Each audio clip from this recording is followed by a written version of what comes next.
Dulce Familia, Cómprame un revólver, Atardecer en los 90, Witkin y Witkin, Nosotros, Hombres al agua, El bombardeo y Nadie nunca sabrá son algunos de los temas que comentaremos en esta ocasión. Bienvenidos a Cinemanet. El cine se ve, pero también se escucha. Cinemanet. Con Carlos del Río, Enrique Figueroa, María Ramírez, Diana Gómez y Roberto Ortiz. Cine y más cine. Bienvenidos. Cinemanet. @Cinemanet en Twitter, facebook.com/Cinemanet, Cinemanet1 en Instagram y Cinemanet1 en YouTube son nuestras redes sociales. Yo soy Carlos del Río, les doy la más cordial bienvenida. Lo hago a nombre de Paulina Villavicencio, que es nuestra productora general, de Uriel Valdés, nuestro postproductor, y le doy la mesa a los compañeros de Cinemanet que nos encontramos el día de hoy. Rosalina Piñera, qué gusto, ¿cómo estás? Feliz y encantada de estar nuevamente aquí en Cinemanet. Muchas gracias por invitarme. A ti, Rosalina, muchas gracias. Y Roberto Ortiz, ¿cómo te va? Pues aquí estamos en Cinemanet. Perfecto. Enrique Figueroa Anaya, en los controles y en los micrófonos. Mi estimado Charlie, Robert, Ross, toda la gente que nos escucha, muchas gracias por escucharnos una vez más en Cinemanet. Pues enos aquí con varias cosas. Enrique, me gustaría que tú arrancaras con los comentarios de la película Dulce Familia de Nicolás López. Es película, justo como dices, de Nicolás López, a quien ya hemos visto en México dirigiendo películas como Hazlo como hombre, una película que la verdad es que no tiene una buena memoria. Es una poco película... afortunada, y aquí la comentamos en su momento. Exactamente, sí. Muy extraña. Busquen por ahí el episodio si quieren saber un poquito más. Inclusive hasta un poco ofensiva, por ahí se podría decir. Así lo consideré yo en su momento. Sin embargo, Dulce Familia, fíjate que tiene algo que puede resultar interesante. Yo escribía en mi reseña en Tomatazos, que también la pueden leer, que me imaginaba a la gente entrando con sus vasos de refresco gigantes, sus palomitas endulzadas, su barra de chocolate, y de repente la primera escena es el personaje de Regina Blandón diciendo: el azúcar es el mayor asesino del mundo, ¿no? Esa parte me parece que es muy interesante de la película por el mensaje. Sin embargo, creo que va diluyéndose un poco. La película nos cuenta la historia de Tami, que es interpretada por Fernanda Castillo, que tuvo que subir 12 kilos para poder interpretar a su personaje.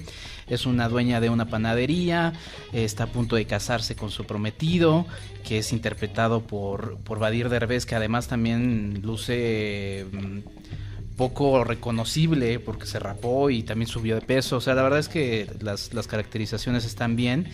Y tiene una familia, Tami, que es también una familia bastante problemática. Por un lado, su hermana, que es esta personaje nutrióloga, que es la que desde el inicio vemos diciendo este mensaje de lo del azúcar. Por el otro lado, su otra hermana, que está peleada también ahí un poco con la familia, y que es mamá de una niña con sobrepeso, una niña como de, pues una adolescente, una puberta con sobrepeso. Y la matriarca de esa familia, que es interpretada por Florinda Mesa, quien regresa al cine después de 100 años. 31 años, que son casi 100. ¿En exacto. serio? Sí, 31 años. ¿Desde el chanfle o desde...? No, ahorita no tengo el dato de cuál fue ahorita te digo rapidísimo, la película anterior, pero esa fue de 1980, Música de Viento. Ah, claro. De 1988, igual dirigida por... Bien paupérrima. Ahora, si bien es cierto que recuerdo. No tiene 100 años de su penúltima película, pues ella tendrá cerca de 70. Edad, ¿no? Ella tiene 70 años. 70. 70 años. ¿No se estará quitando edad? No. No, recuerda que era menor que Roberto Gómez Bolaños. Y bueno, está interesante el elenco. Cada quien hace bien su papel. Cinematográficamente no hay mucho que encontrar, es una película de fórmula en este aspecto. El mensaje, yo insisto, que creo que es interesante además es una película que apuesta a llegar a un público mayor, ¿no? Porque es una película comercial, y creo que ya con presentar esa idea inicial resulta interesante en un país que sufre de sobrepeso, ¿no? Por ahí también en mi reseña marcaba que en América Latina mata más que el tabaco, el azúcar. Entonces, bueno, y la sal, la forma de lo que ingerimos nosotros como comidas. Entonces, creo que por eso está bien. La película no resulta aburrida, es interesante. Y hasta ahí, yo creo que vale la pena por este aspecto ya mencionado, chavos. Sí, bueno, pues ahí está la recomendación, ¿no? De Florinda Mesa, perdona que me clave en ese tema, pero esa película de Música de Viento, escrita, dirigida y protagonizada por Roberto Gómez Bolaños y su equipo, y que además la música de viento eran las flatulencias que tenía incontrolables el personaje principal, lo cual él es una de las cosas que encontraba como una cuestión de sentido del humor que a mí realmente como para sostener una película está complicado, ¿no? Florinda interpreta a una diva de la televisión venida menos, también tiene que ver un poco su edad, de que ya no le dan papeles interesantes, la quieren poner en una silla. ¿No? Exactamente, sí hay mucho eco con eso. Ahí. Entonces, pues bueno, creo que otro personaje, creo que Blanca Guerra hubiera sido muy interesante como ese personaje, pero Florinda Mesa no, porque Blanca Guerra todavía se piensa joven. Por eso creo que hubiera sido interesante ese personaje. Justo por eso. Pues ahí está Dulce Familia de Nicolás López, con Regina Blandón, que está en todo, ¿no?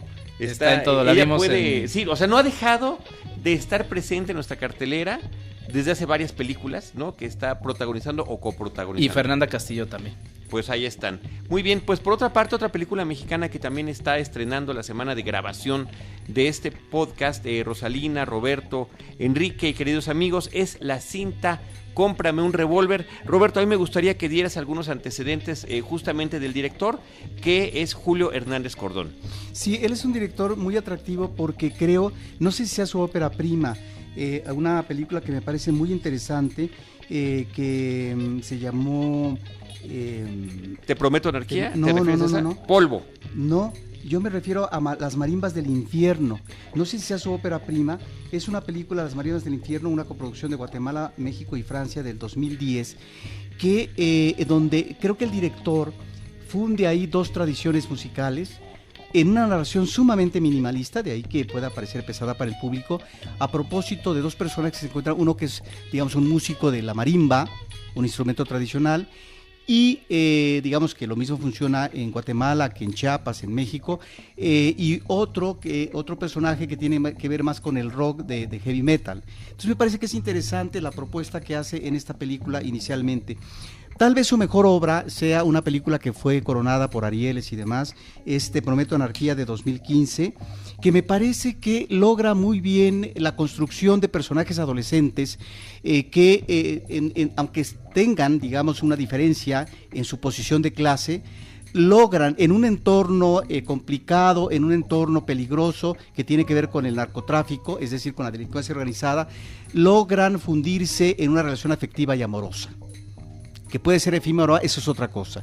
Lo que sí es cierto que me parece que en esta película, con otras más de este director, lo que vemos es cómo las circunstancias, pero sobre la realidad abrupta,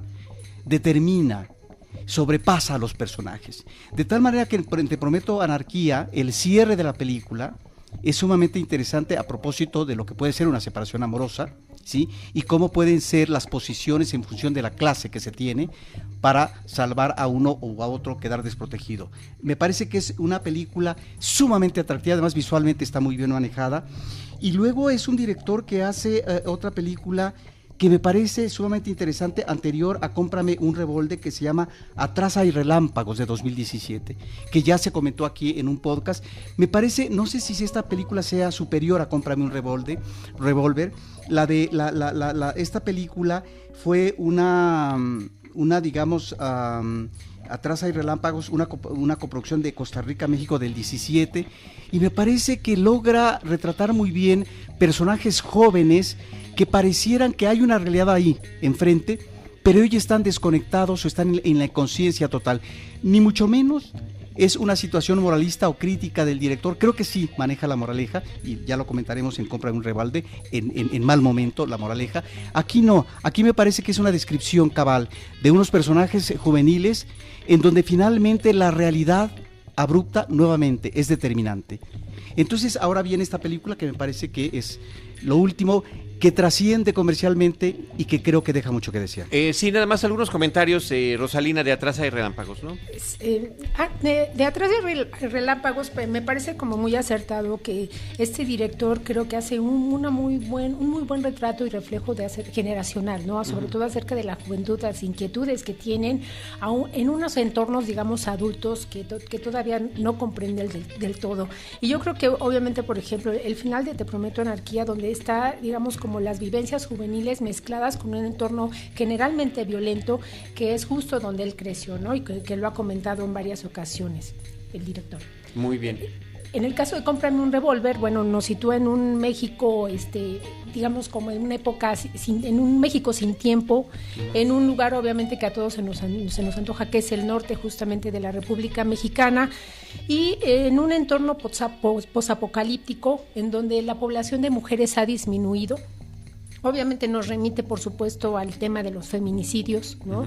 Y donde los cárteles, los narcotraficantes se han apoderado y han dominado justamente a la sociedad. Todas las actividades, no son los datos con los que arranca la película. Exacto. Un tiempo incierto, entendemos que es un futuro muy cercano, así como están las cosas, y los datos importantes, las actividades son controladas por el narcotráfico y la población femenina ha disminuido, por lo tanto también los nacimientos en el país. Sí, y en este entorno vamos a ver que, vamos a ver a los sobrevivientes, que es como el gran tema de esta película, un padre y una niña que se pone una máscara para aparentar ser un niño, ¿no? Para que nadie sepa de su existencia, que viven en un vagón, ¿no? Y que ofrecen sus servicios, o más bien son una especie de esclavos justamente de los cárteles que atienden un campo de béisbol.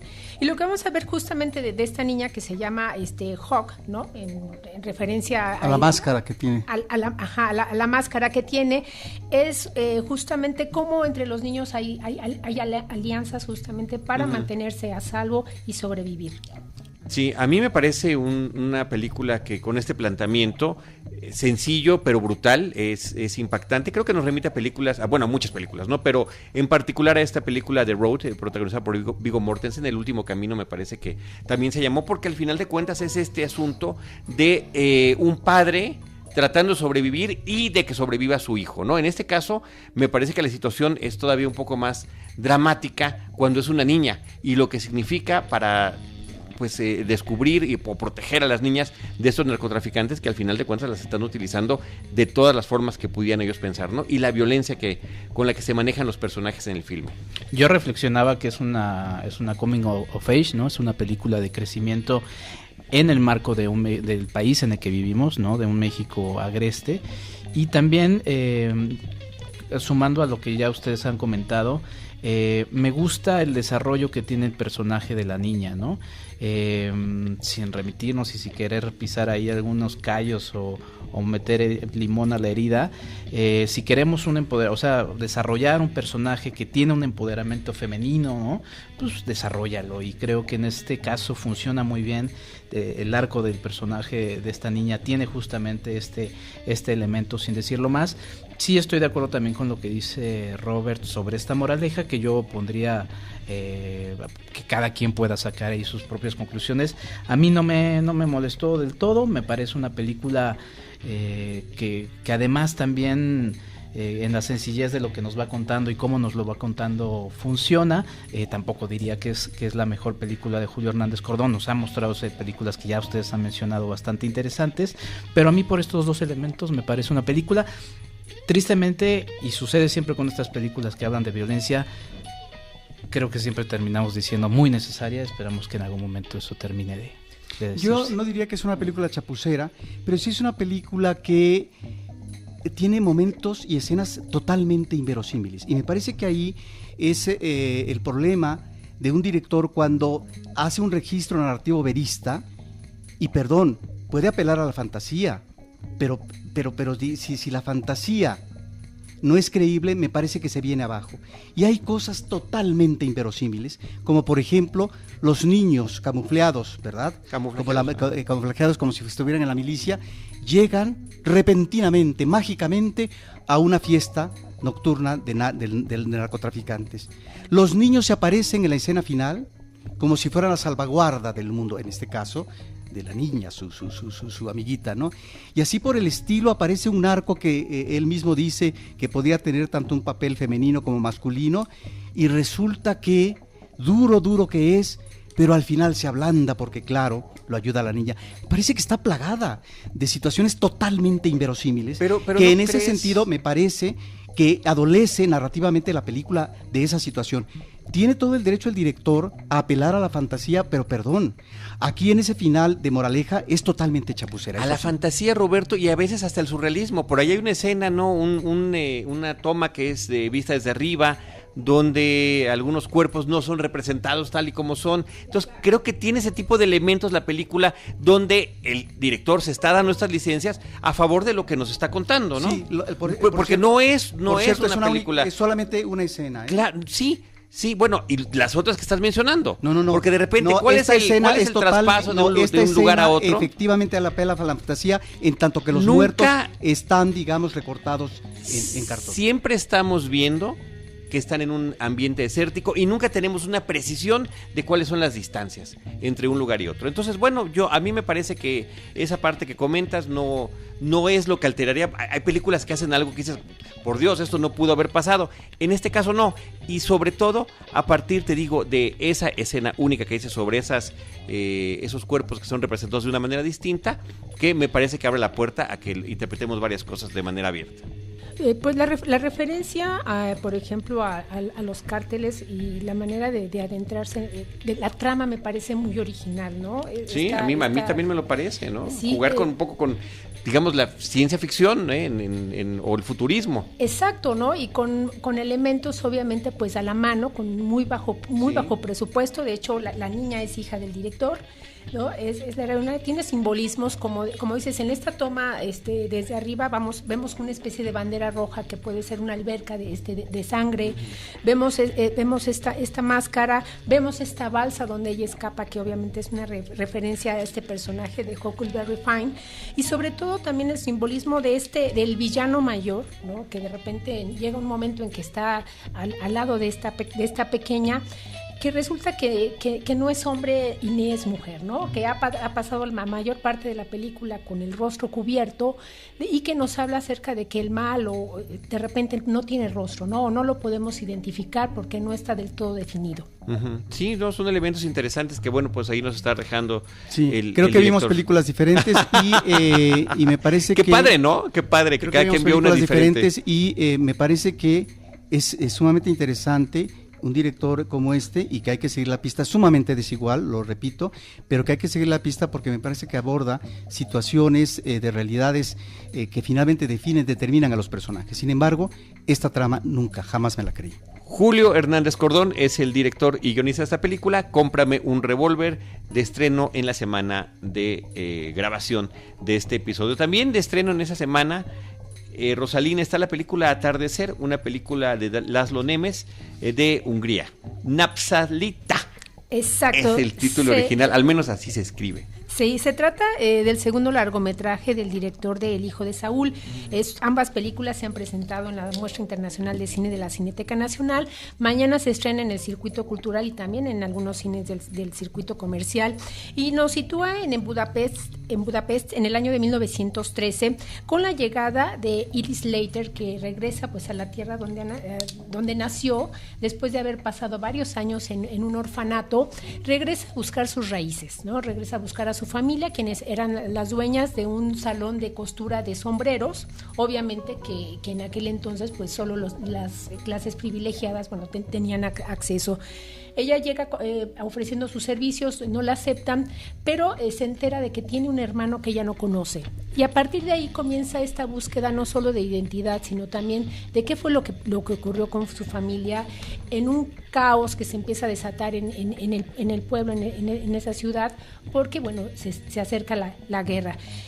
Lo que me parece muy interesante de esta película de Atardecer es que Laszlo Nemes ya se identifica como un autor, ¿no? Vamos a ver justamente ciertos elementos que se repiten también, como lo vimos en El hijo de Saúl, ¿no? Una cámara que acompaña todo el tiempo al protagonista casi sobre el hombro, ¿no? Sí, que te da la sensación de estar viendo un documental de otra época, ¿no? Exacto, te hace literalmente ir acompañándolo al lado del protagonista todo el tiempo, que esto también vamos a compartir la angustia y la desesperación de la protagonista por saber justamente quién es ella, dónde está su familia y quién es su hermano. Al parecer su hermano, bueno, está está inmiscuido con un grupo de rebeldes que empiezan a sembrar justamente el caos y a plantear, digamos, los cimientos de la guerra. Está también, por ejemplo, obviamente esta referencia a los sucesos históricos que golpean a los pueblos, ¿no? A los países, ¿no? En este caso, la Primera Guerra Mundial lo hizo en El hijo de Saúl con el holocausto judío, ¿no? Está en el hijo de Saúl estaba esta búsqueda de humanidad, ¿no? De darle una sepultura digna a un niño que en el caso de Saúl, que era uno de los miembros de uno de los comandos que los nazis utilizaban para organizar, digamos, de manera administrativa todos los campos de concentración. En este caso, en el caso de Atardecer, la búsqueda es sobre las raíces, la identidad de quiénes somos, ¿no? De dónde venimos y hacia dónde vamos, qué es lo que vamos a vivir a lo largo de toda la película. De repente hay una situación de suspenso, aunque puede parecer en ciertos momentos pues envuelta como, no del todo esclarecidos hacia quiénes son, digamos, los personajes misteriosos y quién es ese hermano del que habla la protagonista. Muy bien, pues ahí está, Atardecer, en Cinemex y también en Cineteca Nacional, que es donde se está estrenando. Y por otra parte, Enrique, continúa en cartelera la película en los 90, Mid-90s es el título original, es una película escrita y dirigida y producida por Jonah Hill. Este actor que inició muy joven en comedias adolescentes, con una vena cómica muy especial y que finalmente se ha ido colando en el ambiente de Hollywood hasta tener una posición importante, 2 veces nominado al Oscar, ¿no? Una de ellas es por su participación como actor de reparto en El Lobo de Wall Street, y ahora debuta como director y lo hace con una película pequeña que se nota independiente en términos de producción y de narrativa, que ubica a mediados de los años 90 en un lugar de California, y estamos viendo la vida de un pequeño adolescente que no tiene un buen acomodo familiar. La mamá trabaja, es madre soltera, el hermano mayor realmente lo molesta constantemente, hay un tema de acoso ahí el hermano prácticamente trata de alejarlo todo el tiempo, y él encuentra refugio y encuentra identidad en un grupo de jóvenes mayores que él, que utilizan la patineta, pero que bueno, consumen marihuana, alcohol, van a fiestas,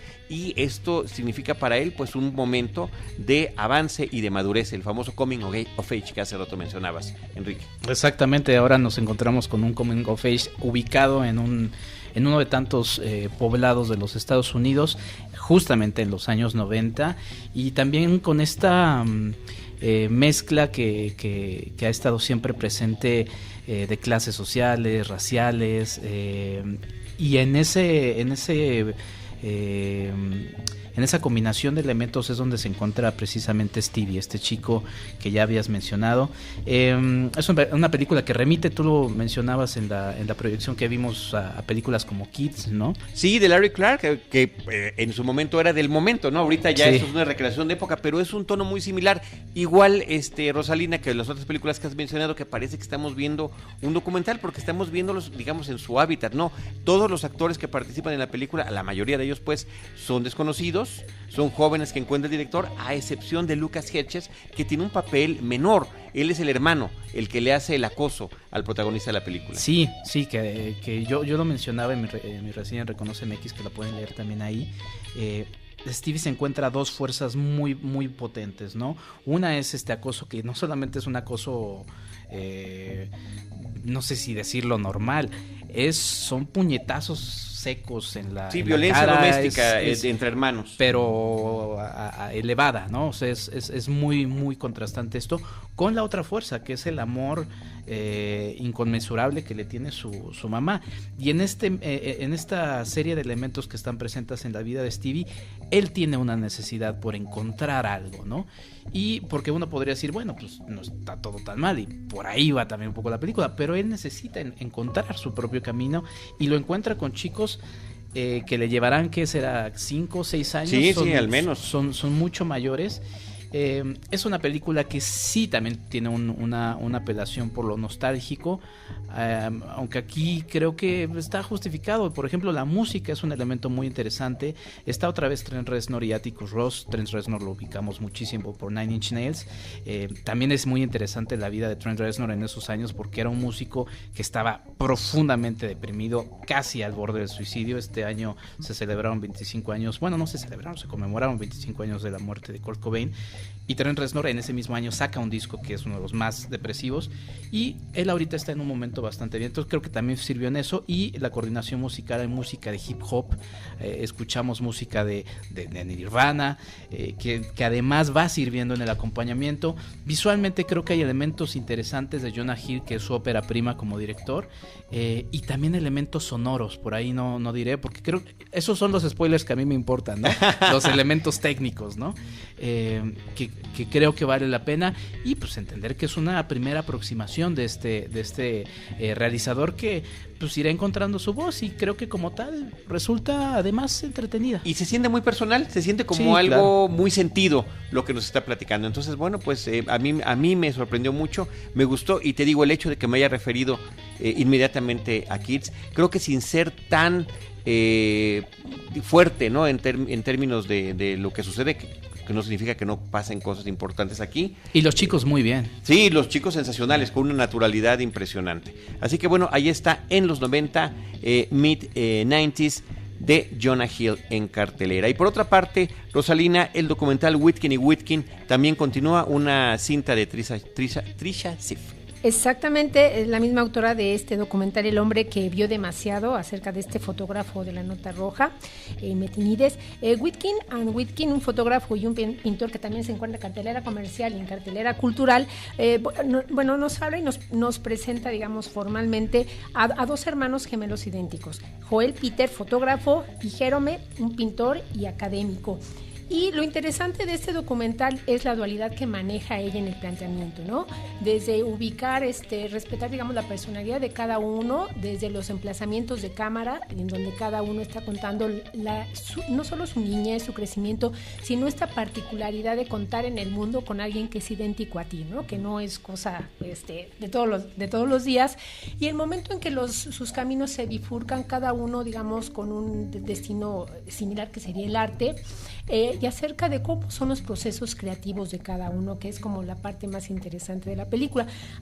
Los hermanos estuvieron en México en el 2016, montaron una exposición en Cuatro Caminos, y resulta muy interesante saber cuáles son los planteamientos justamente de su propuesta artística, ¿no?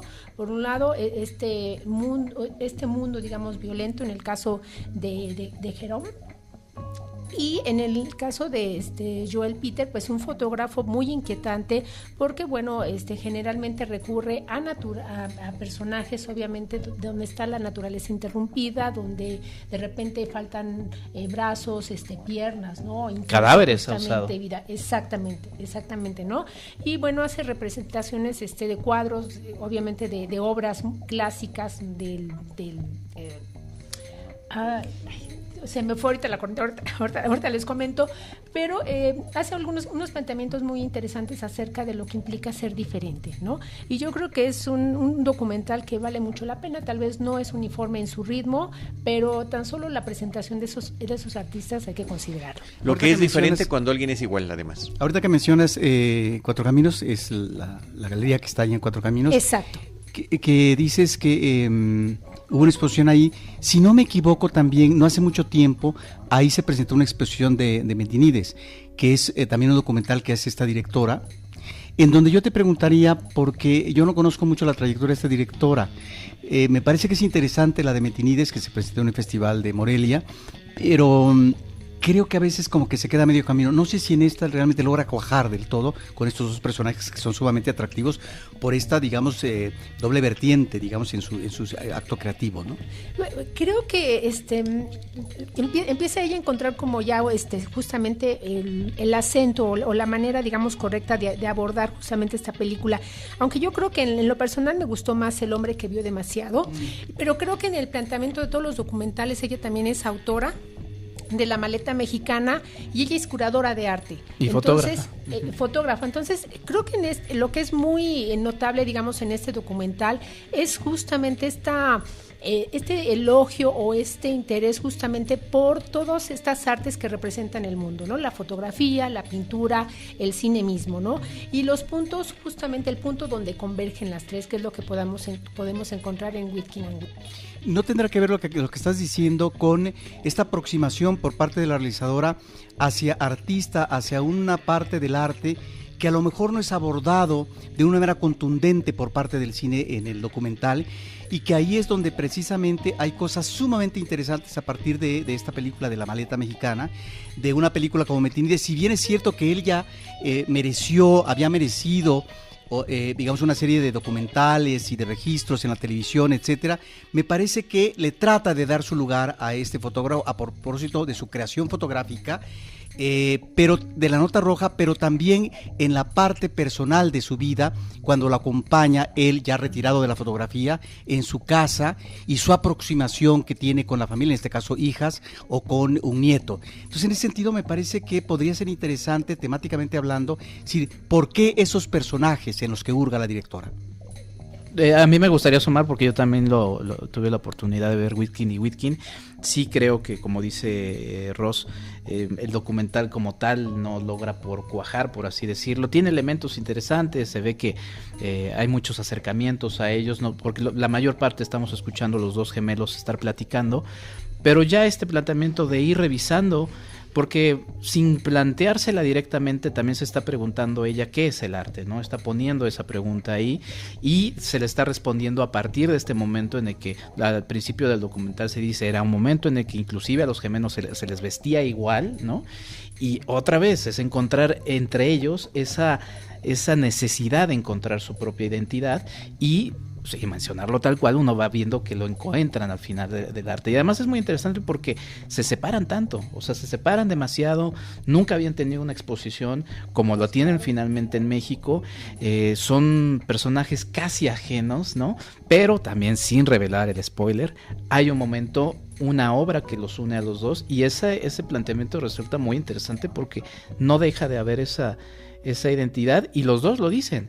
Pues en el momento en el que uno falte, va a ser raro, ¿no? Entonces creo que ese planteamiento vale la pena revisarlo, y además creo que la invitación es a ver la obra de estos dos personajes, inclusive por ahí del pintor, no, de Joel Peter, el fotógrafo. Hay escenas de cómo en Estados Unidos hubo debates, ¿no?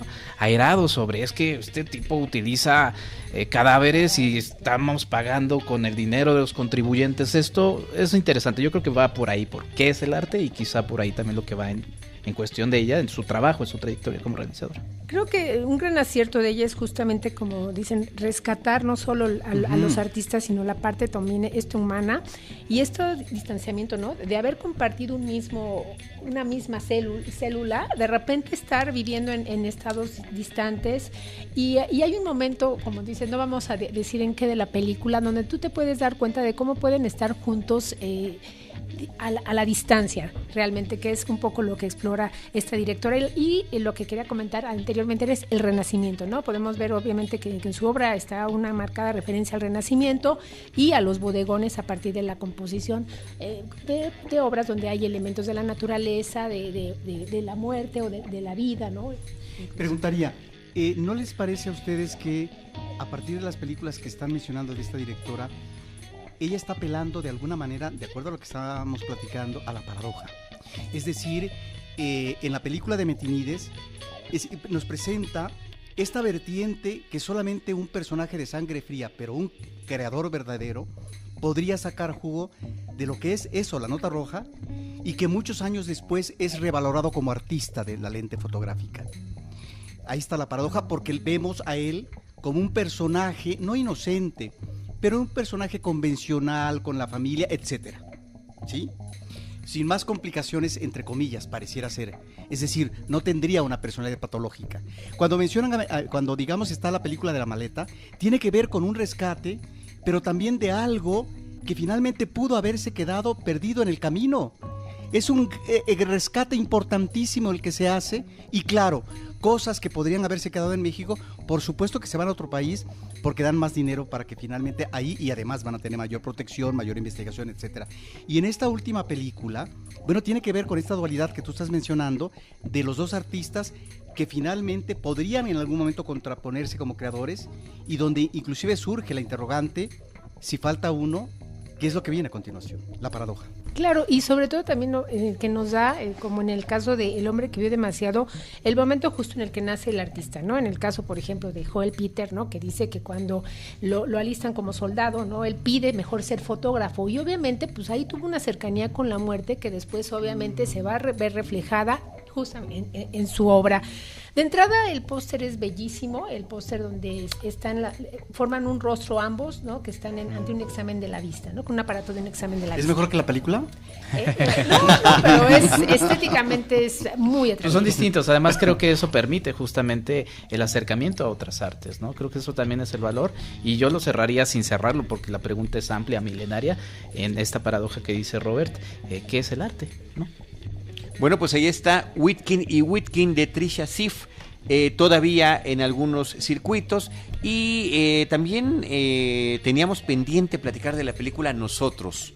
Us es el título original, una película de Jordan Peele, el director que nos había traído Huye, Get Out, que ha incursionado en esta vertiente del cine del horror, pero al mismo tiempo de una manera muy especial. Él como hombre de raza negra, el tema de la identidad, ¿no? Y curiosamente de los gemelos idénticos, de los seres idénticos, de alguna manera también está retratado de una manera distinta a través de la fantasía, en el caso de la película Nosotros, desde el punto de vista de una familia de raza negra en los Estados Unidos, y a partir de una experiencia traumática que había vivido la madre cuando era niña en los años 80, que ese además es el prólogo de la película, hasta donde aparecen los créditos principales. Es lo que sucede, que podría sostenerse, creo yo, como un propio cortometraje, y después viene la trama. Esta familia visitando un lugar cercano a donde ella vivió esta experiencia traumática, la extrañeza que ella percibe en el ambiente, hasta que empieza a suceder algo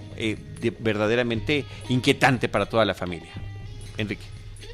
Es una película muy interesante, otra vez hablando del tema de la dualidad, ¿no? Por ahí, en los primeros momentos, tampoco es un spoiler, vemos justamente cómo este personaje, que posteriormente en la edad adulta va a interpretar en partes, como en dos papeles, Lupita Nyong'o, que bella mujer es. Increíble. Digo, además de sus características histriónicas, ¿no? Sí, encantadora, y me parece que además aquí, al menos en mi caso, consolida su presencia en la pantalla grande. Me parece que está muy bien en un papel como que no, con esa dualidad que estás mencionando. Pues hay una especie de descenso, porque todo empieza en una feria, todo es colorido y demás, y este personaje se empieza a perder entre personajes también, por así decirlo, marginados, ¿no? Vemos la presencia de estos típicos personajes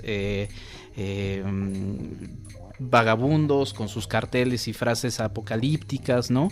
En este no me acuerdo que era con J. Job o no me acuerdo, soy pésimo. Jeremiah 11:11, ¿no? Exactamente, sí, no me faltaba el nombre. Y de ahí va haciendo un descenso a un lugar literalmente en donde va teniendo un descubrimiento que se nos va presentando. Pero además, antes de eso, también se nos presenta en 1986, si no me equivoco, en una de estas tantas campañas que han tenido los Estados Unidos por la lucha contra el hambre, contra los marginados, ¿no? Que es algo que está ahí constante. Le mando un abrazo a un amigo que acaba de llegar desde Washington y me decía, es que cruzas el río que está ahí en Washington y tienes el barrio de los ricos, casonas carísimas, terrenos de gran valor, y del otro lado tienes el barrio de los afroamericanos. Y me enseñaba una imagen que a mí, después de veros, me hizo muchísimo ruido, porque es el metro, la estación de donde están los afroamericanos, llegan todos, y luego en la otra llegan solamente blancos. Es eso, es ese encuentro con ellos, que finalmente también podríamos ser nosotros. Entonces es un planteamiento muy interesante. Así como lo planteaste, me acordé de Plaza Sésamo, pero Adelante, Rosalina. Sí, yo creo que desde el título, obviamente nosotros, ahí se desdobla. Yo creo que sobre todo los planteamientos sociales que hay en ambas películas son como de lo más interesante, ¿no? Sí. A partir justamente de una cadena humana que nos va a permitir explicar por qué hay varios personajes que se tenían que tomar de las manos, pagaban $10 y lo que se trataba era de unir Nueva York con California y reunir una cierta cantidad de dinero para atacar el problema de la pobreza en aquel entonces, ¿no? De la hambruna. Hands Across America era el nombre de la campaña real, que además aparece en un anuncio de la época al inicio de la película. Exacto. Y vamos a ver obviamente dos momentos, obviamente muy marcados. Vamos a ver a dos familias y lo intrigante que es que algún día de repente toquen a tu puerta y que afuera esté 4 personas, ¿no? Que son idénticas a todos los miembros de tu familia, ¿no? Y a partir de ahí se nos va a hablar obviamente de de un país dividido, ¿no? En clases sociales, de una clase con privilegios, otra clase obviamente que ha sufrido justamente a la par, y menciona también acerca de estos túneles, ¿no? Que de repente están en la ciudad y donde pueden habitar toda clase como de secretos y experimentos. Pero lo que yo creo que de repente hace el director es que aglomera muchos temas, ¿no? De repente parece que está hablando de zombies, de repente es como los experimentos científicos, de repente es el terror, y entonces yo creo que ahí están como las grandes debilidades de la película. Y más que eso, Rosalina, y sin entrar en el terreno del spoiler, de arruinar la trama, en una sobreexplicación final. Sí. Que creo que a nadie deja satisfecho, ¿no? Entonces, que en el caso de Get Out, de Huye, su película anterior, también explicaba muchas cosas, pero de una manera más orgánica. Aquí de repente está el momento de exposición, porque tal. Entonces, me parece que esa parte le quita la magia y la sorpresa que te había ofrecido la película durante todo su desarrollo, y sobre todo con este planteamiento inquietante que él tiene, ¿no? Un dato, ahora, eso no significa que la película no valga la pena, al contrario, me parece que está muy interesante que un director que ha estado ganando reconocimiento con esos dos filmes en este género, y donde además está abordando temas sociales muy particulares de la raza a la que pertenece, me parece muy oportuno, y que además con esos antecedentes que tuvo, él ahorita es el que está pues llevando el proyecto de la nueva versión de The Twilight Zone, de la dimensión desconocida en la televisión, donde hasta este momento hay 6 episodios, que él además es el que los presenta, lo mismo que sea Rod Serling a finales de los 50s y principios de los 60s, él vestido igual que Rod Serling con un traje negro, camisa blanca y corbata negra, nos va abriendo y cerrando cada uno de los episodios, que está muy bien, eso merece otro tema, pero al final de cuentas, en el terreno del horror y de la fantasía como espejo, que además hay un gran juego de espejos en la película, ese es algo que le está haciendo, ¿no? El reflejo de la sociedad y de los acontecimientos contemporáneos. Sí, yo creo que va más allá de lo racial, porque finalmente, también sin estropear nada, más adelante eso se rompe, ¿no? O sea, no solamente es un tema racial, creo que sí, como decía Ross, es un tema más de clasismo, de este mensaje porque además también estas campañas es que vamos a ayudar a los otros, ¿no? Nosotros desde nuestra posición privilegiada, cuando ellos somos nosotros, y creo que ahí está ese jugueteo muy interesante. Quizá también estoy de acuerdo en lo que los dos decían de esta sobreexplicación, no sé, podría ser también a causa de que la película se lanza ya a un mercado masivo, ¿no? Quizá como una película más local de los Estados Unidos, quizá hubiera funcionado sin toda esa sobreexplicación. No lo sé, me estoy aventurando a algo, sobre todo pensando que ya Jordan Peele pues ya es un hombre que pesa. Y aún así me parece muy interesante. Y bueno, además de todas estas explicaciones que uno sí sale de la película haciéndose todas estas preguntas, buscando las palabras que está... ¿Quién era? ¿Jacobo? ¿Era? Jeremías. Pésimo paso de mi catecismo, de lo cual estoy orgulloso.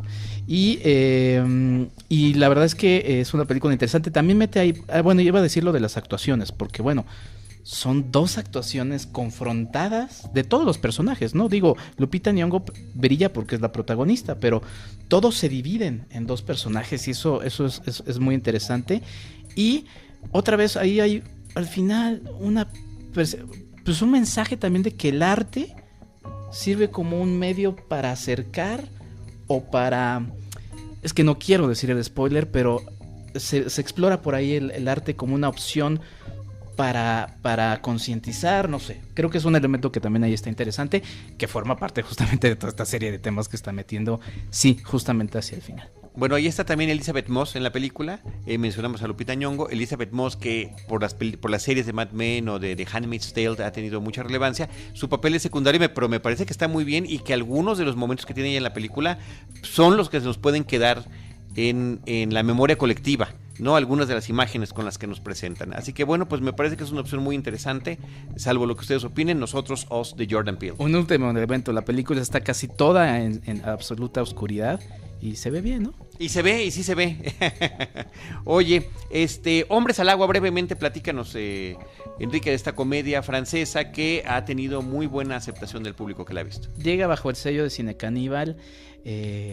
Curiosamente es una película que no tiene nada que ver con canibalismo, ni con que normalmente ha sido como un sello que Cine Caníbal ha tomado muy bien. Es una película prácticamente que ya hemos visto en diversas ocasiones, ¿no? Quizá la más célebre podría ser Rocky. Acabamos de ver Los Grizzlies en la Semana de Cine Canadiense. Acabamos de no ver hace mucho Somos Campeones, ¿no?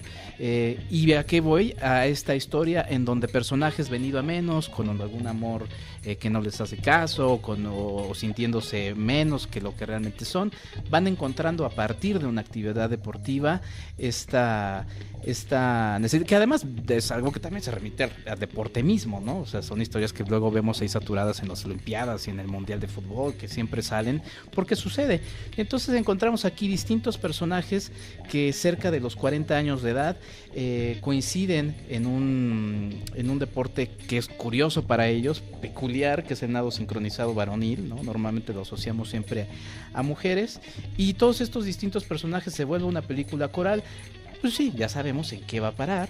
Tiene un humor, la verdad es que sí tiene momentos de mucha risa, ¿no?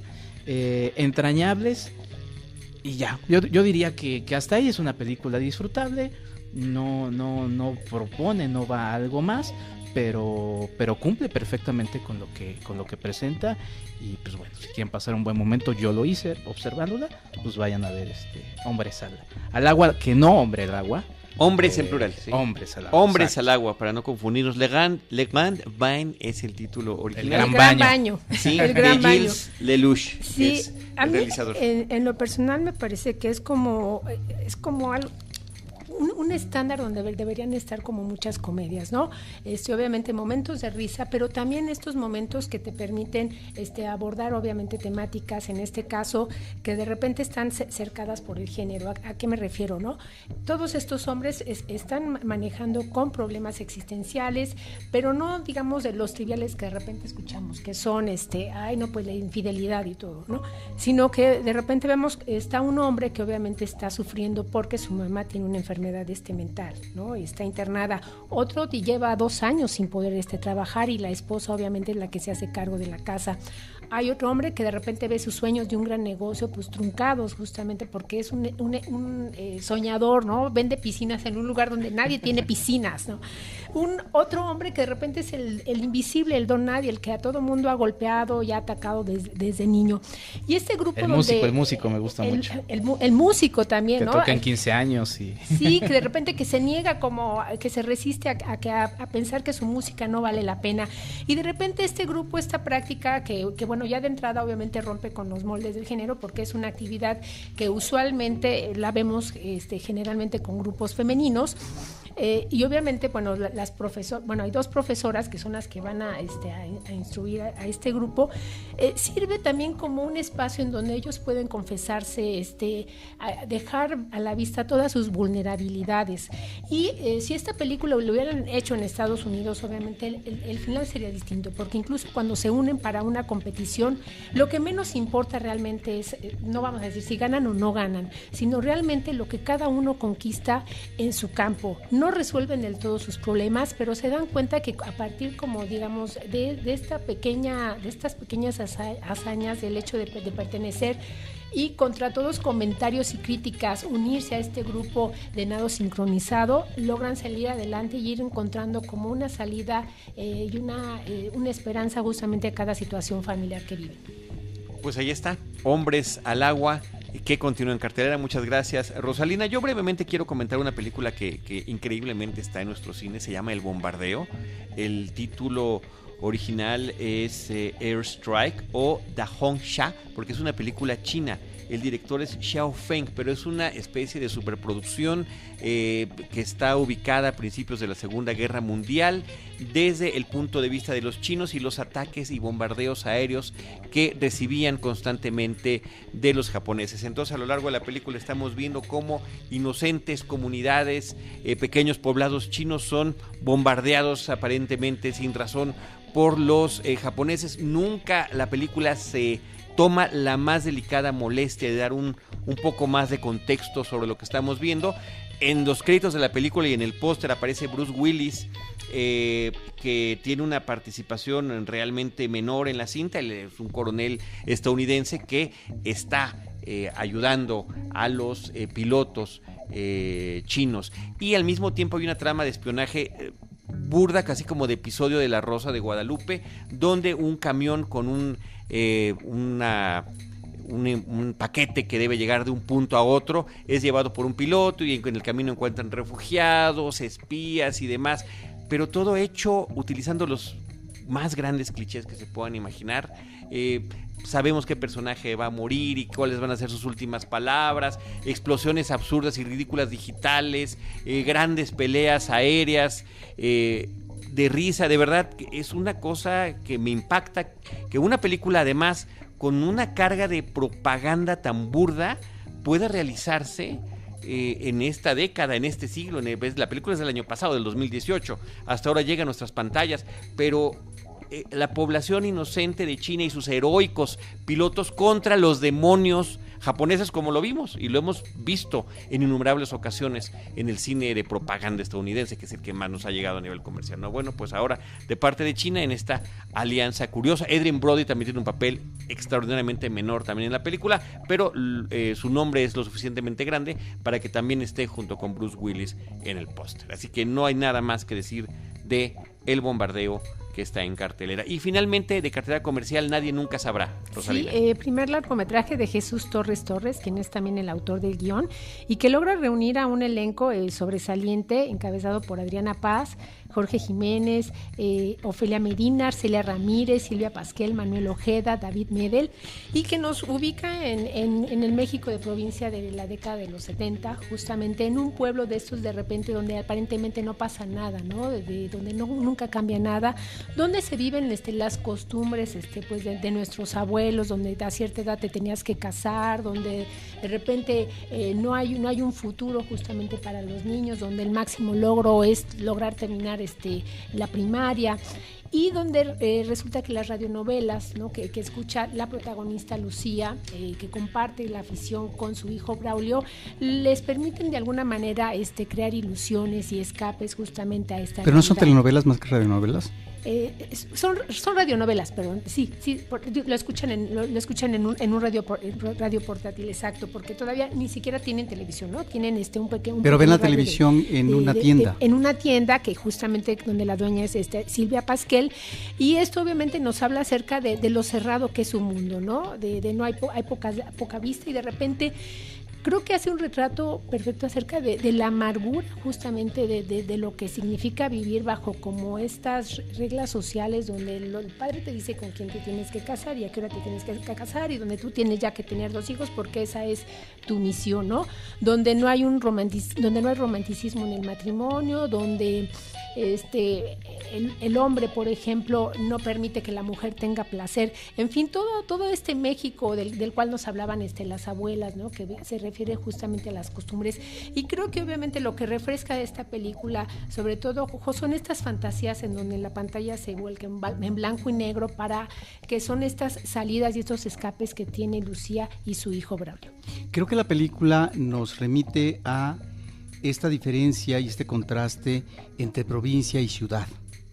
Y precisamente esta madre que quiere que su hijo sea alguien en la vida y que lucha para que finalmente, no obstante el machismo impuesto de su esposo, con todo lo que conlleva, como tú has dicho, a la insatisfacción sexual, es que ella trata de que finalmente tenga asideros de educación formal este niño para estar instalado en la gran capital, en la Ciudad de México. Entonces, en ese sentido, me parece que es una película que nos remite al mundo de provincia, y por eso mismo tal vez uno de los que alentaron que esta película tuviera, digamos, un final feliz en términos de producción en su realización, porque estuve en un taller primeramente y fue apoyada por otro realizador que me parece que ha abordado de manera interesante la provincia del norte, que es Juan Antonio de la Riva. Y Juan Antonio de la Riva hizo una presentación especial de esta película con el director en Cineteca Nacional, y me parece que efectivamente ahí es donde nosotros podemos encontrar vasos comunicantes de esta importancia que en el caso de un cineasta, ¿no?, como Torres, le da a la provincia. ¿Y por qué provincia? Porque de alguna manera también se identifica con realidades que él vivió en su pasado de juventud, etcétera. De tal manera que ahí está también el contexto sociopolítico, que se escucha a través de la radio, porque la radio es un medio de comunicación eficaz en ese momento, y que efectivamente, si bien la televisión ya está instalada como espectáculo público, es decir, todavía en el caso de familias pobres o incipientes materialmente, como esta familia de esta chica, pues la televisión la tienen que ver como el hijo que se escapa cuando va a la tienda, pues efectivamente en la tienda, donde la dueña de la tienda es interpretada por esta chica pastel, bueno, ya ni tan chica, ¿no? Entonces me parece muy interesante esta cuestión de la provincia y de cómo este referente de esa realidad, que es ese momento atroz de López Portillista, que ya sabemos en qué concluyó, y en donde efectivamente creo que eso sirve nada más como telón de fondo a propósito de una realidad, nuevamente menciono, que se impone y ante la cual difícilmente van a poder superar una serie de situaciones en el ámbito de la relación matrimonial, en el ámbito de la familia, en el ámbito de la educación, en el ámbito también de la economía, a propósito de poder tener un mejor estatus. De tal manera que me parece que estas aproximaciones del mundo de provincia y esta definición a través de personajes, de esas situaciones específicas, me parece que es, digamos, lo mejor y el gran logro por parte del director en esta cinta. Y bueno, habrá que ver qué es lo que viene a continuación, porque sí, me parece que está muy comprometido con su tema y con sus personajes. Y a propósito de los personajes, yo nada más diría que ciertamente tiene y logró un casting espectacular en algún momento, pero no siempre los histriones funcionan. Por ejemplo, Ofelia Medina, es decir, cuando yo veo a Ofelia Medina que está partiendo un tronco de madera, bueno, esta mujer se ve que efectivamente, cuando yo veo a este personaje de ficción, dije, bueno, pues así, esta mujer jamás me va a remitir a una mujer de provincia partiendo un madero, porque, perdón, es Ofelia Medina haciendo lo que se le pega la gana, partiendo un trozo de madera, ¿sí me explico? Pero eso, ni modo, parece ser que finalmente son de las dificultades que tuvo el director, porque estas divas, y sobre todo una histriona como esta Ofelia Medina, imponen su capricho y hacen lo que se les pega la gana. O sea, su falta de técnica para cortar el leño.